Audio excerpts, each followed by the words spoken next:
बिस्मिल्लाहिर्रहमानिर्रहीम। मैं हूं मोहम्मद आसिफ चौधरी और मुझे बहुत सारे दोस्तों की तरफ से रिक्वेस्ट आ रही थी, स्टूडेंट्स की तरफ से, फॉलोअर्स की तरफ से, एफबीआर के ऑफिसर्स की तरफ से, कंसल्टेंट्स की तरफ से, कि जो सेल्स टैक्स एक्ट और इनकम टैक्स एक्ट को आसान लैंग्वेज में समझाएं।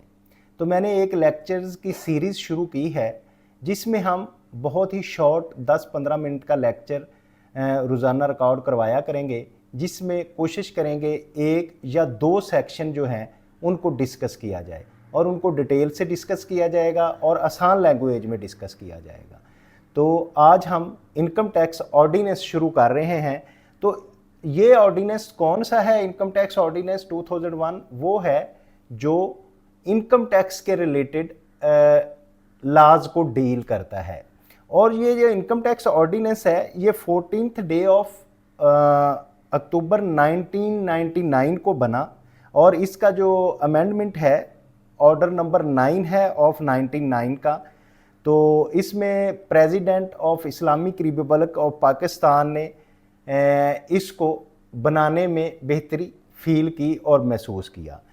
तो जैसे कि मैंने आपको सेल्स टैक्स वाले लेक्चर में भी बताया कि हर जो एक्ट या ऑर्डिनेंस होता है उसका सेक्शन 1 जो होता है वो उस ऑर्डिनेंस के रिलेटेड होता है और सेक्शन 2 जो उसका होता है उसकी टर्मिनोलॉजी की एक्सप्लेनेशन के रिलेटेड होता है। तो आज हम सेक्शन 1 और सेक्शन 2 से का कुछ हिस्सा पढ़ेंगे। अगर हम सेक्शन 1 की बात करें तो ये ऑर्डिनेंस जो है इसको हम इनकम टैक्स ऑर्डिनेंस 2001 कहते हैं और ये पूरे पाकिस्तान में लागू है। और ये किस दिन लागू होता है? जिस दिन फेडरल गवर्नमेंट नया नोटिफिकेशन करती है या जिसको हम कहते हैं फाइनेंस बिल आता है या बजट आता है, उस दिन से फिर ये लागू हो जाता है। तो ये तो सेक्शन 1 था। अब सेक्शन 2 जो है वो इसकी टर्मिनोलॉजी को समझने के लिए होता है। तो इसमें सेक्शन 2 की अगर हम डेफिनेशंस में आए तो सबसे पहले जो है अकामुलेटेड प्रॉफिट है।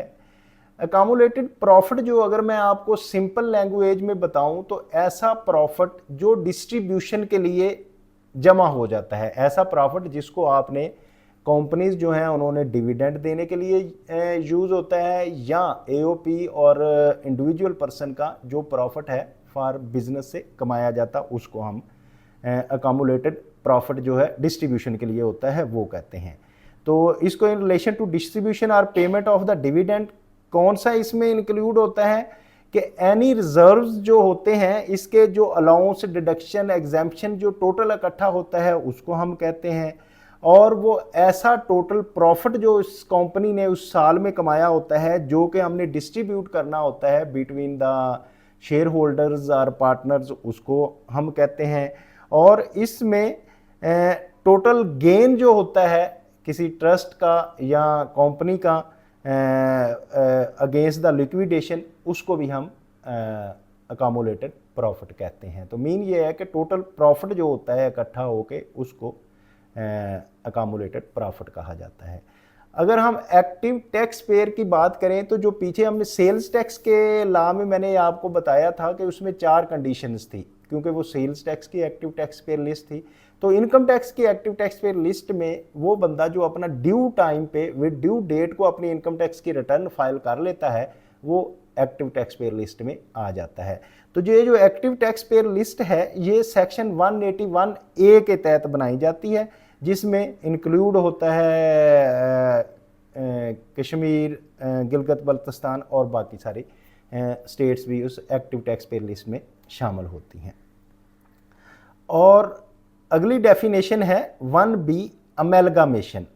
अमेलगामेशन जिन लोगों ने अकाउंट्स पढ़ा है उसमें अमेलगामेशन की अकाउंटिंग भी थी बड़ी ज़बरदस्त। तो इसमें होता ये है कि दो कंपनीज का जब मर्जर होता है और उनको मिला के एक कंपनी बनाई जाती है उसको अमेलगामेशन कहते हैं। लेकिन इसमें शर्त ये होती है कि अमेलगामेशन में कंपनी जो है वो फाइनेंशियल इंस्टीट्यूशन होना चाहिए, बैंकिंग कंपनी होनी चाहिए, इंश्योरेंस कंपनी होनी चाहिए और जो इसमें service providing and trading companies either case at least one of the them public limited company होनी चाहिए, ठीक है, जो कि इनकॉर्पोरेट हो अदर देन कंपनीज एक्ट 2017, यानी कि प्राइवेट लिमिटेड कंपनीज जो हैं उनके अलावा वो कहीं रजिस्टर्ड हो, तो उसको हम इनकी अमेलगामेशन होती है। जो दो कंपनीज मिल रही होती हैं उन दोनों कंपनीज को हम अमेलगामेटिंग कंपनीज कहते हैं, और जो मिल के कंपनी बनती है वो अमेलगामेटेड कंपनी बन जाती है। तो इस तरह से जब अमेलगामेशन होती है तो तमाम एसेट्स जो होते हैं अमेलगामेटिंग कंपनीज के, वो मिलके एक अमेलगामेटेड कंपनी जो बनती है, सारे एसेट्स उसके बन जाते हैं। और इसी तरह जो अपना इसका जो होता है लाइबिलिटीज़ होती हैं अमेलगामेटिंग कंपनीज की, वो भी सारी इकट्ठी होके अमेलगामेटेड कंपनी की लाइबिलिटीज़ बन जाती हैं। तो इस तरह से एक जो कंपनी बनती है उसको हम अमेलगामेटेड कंपनी कहते हैं। अब अगर हम एपलेट ट्रिब्यूनल की बात करें तो ये हमने सेल्स टैक्स में भी पढ़ा था। Means appellate tribunal inland revenue establish under section 130 के तहत of the income tax ordinance जो बनता है उसको एपलेट ट्रिब्यूनल कहते हैं। तो एपलेट ट्रिब्यूनल एक एपलेट फोरम है जिस पे कोई अगर अग्रीव्ड होता है टैक्स पेयर ऑफिसर्स के ऑर्डर के अगेंस्ट, तो वो अपील करता है एपलेट ट्रिब्यूनल में, जो कि एक जुडिशियल फोरम है। और इसमें मोस्टली दो मेंबर होते हैं, एक जुडिशियल मेंबर होता है जो जुडिशरी साइड से होता है, दूसरा टेक्निकल मेंबर या अकाउंटेंट मेंबर होता है जो कि एफबीआर का ऑफिसर हो सकता है या चार्टर्ड अकाउंटेंट या कॉस्ट एंड मैनेजमेंट अकाउंटेंट्स हो सकता है। तो इसी तरह अगर हम अप्रूव्ड ग्रेजुएटी फंड की बात करें तो वो ऐसा फंड है जो अप्रूव्ड बाय कमिश्नर हो, कमिश्नर ने उसकी अप्रूवल दी हो और वो in accordance with part 3 of the 6th schedule हो, उसको अप्रूव्ड ग्रेजुएटी फंड कहते हैं। तो ये आज हमने सब सेक्शन 3 तक और इनकम टैक्स ऑर्डिनेंस के बारे में पढ़ा। तो ये लेक्चर इसी तरह हमारे कैरी ऑन रहेंगे, चलते रहेंगे।